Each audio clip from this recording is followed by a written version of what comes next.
सभी मित्रों को हर हर महादेव। मैं पंडित निखिल शर्मा काशी से आप सभी का स्वागत करता हूं मेरे YouTube channel Vedangam Ayurveda and astrology channel में, जिसमें कि हमने अगले पार्ट में जाना था कि वृद्धि कारक नक्षत्र में यदि किसी बालक का जन्म हो प्रथम दिन तो भयात भवोग किस प्रकार बनाया जाए। अब हम 16 वर्ग पत्रिका बनाने की विधि में भी भयात एवं भवोग किस प्रकार बनाए वृद्धि कारक नक्षत्र में। जब भी कोई नक्षत्र दो सूर्योदय को भोगता है तो वह वृद्धि कारक नक्षत्र कहलाता है। जैसे कि आप सभी जानते हैं कि पंचांग में 60 घटी समग्र लिखा होता है तो वह नक्षत्र वृद्धि कारक नक्षत्र हो जाता है। अब चलिए अपन समझते हैं गणित के माध्यम से कि वृद्धि कारक नक्षत्र के दूसरे दिन जन्म हो तो भयात एवं भवोग किस प्रकार बनेगा। देखिए, मैंने जो तारीख ली हुई है वह तारीख है 20 तारीख 5वां महीना 2024। समय है सुबह के 9 बजे और इंदौर का जन्म स्थान है जातक का।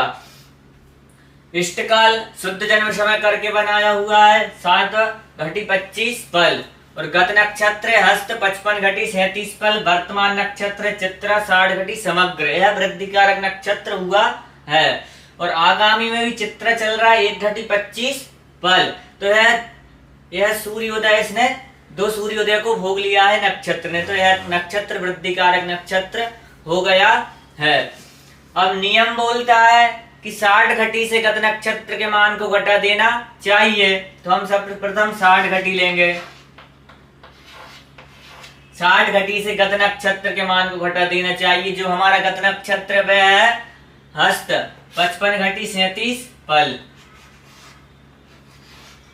55 घटी 37 पल को घटा देना चाहिए। यहाँ पर हो जाएंगे 60 पल, यहाँ पर बचेगा 59 घटी।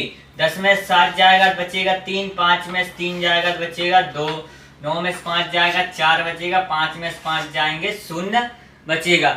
जो संख्या हमको प्राप्त हुई है उसको दो स्थानों पर रख लेना चाहिए। एक स्थान यही है और दूसरा स्थान यहाँ पर 4 घटी 23 पल।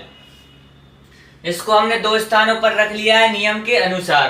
अब आगे नियम बोलता है कि एक संख्या में जो समस्त मान है नक्षत्र का 60 घटी जो चला हुआ है वह उसमें जोड़ देना चाहिए। तो हम ये समग्र मान 60 घटी इसमें जोड़ देंगे। यह है समस्त मान, यह है समस्त मान। हम इसको इस संख्या में जोड़ देंगे 23 का 23, 6 और 4 64। अब आगे नियम बोलता है अगले दिन जो नक्षत्र चला चित्रा ही उसके मान को भी संख्या में जोड़ देना चाहिए। तो 1 घटी 25 पल हमारा आगामी में भी चला था तो इसको भी हम जोड़ देंगे।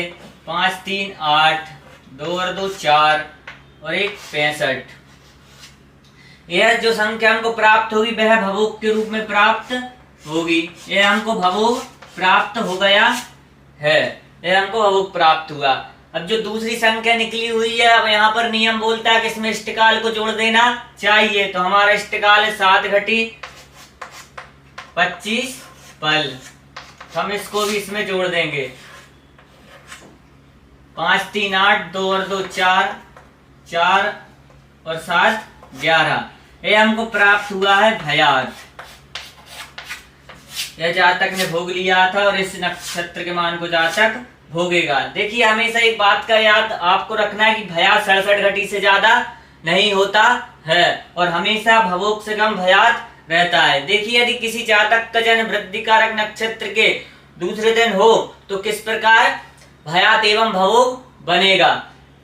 जो मैंने आपको अगले पार्ट में समझाया था कि जातक नक्षत्र लगा था और जातक का जन्म हो गया था, कुछ घटी पल आया था हमारा। यदि आप वह वीडियो देखेंगे तो आपको समझ में आएगा किस प्रकार भयात एवं भवोग बनेगा।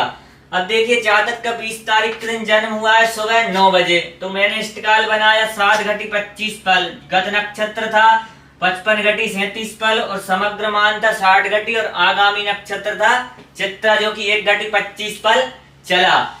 नियम के अनुसार नियम बोलता है कि 60 घटी से गत नक्षत्र के मान को घटा देना चाहिए। हमारा गत नक्षत्र का मान था हस्त का, तो हमने घटा दिया।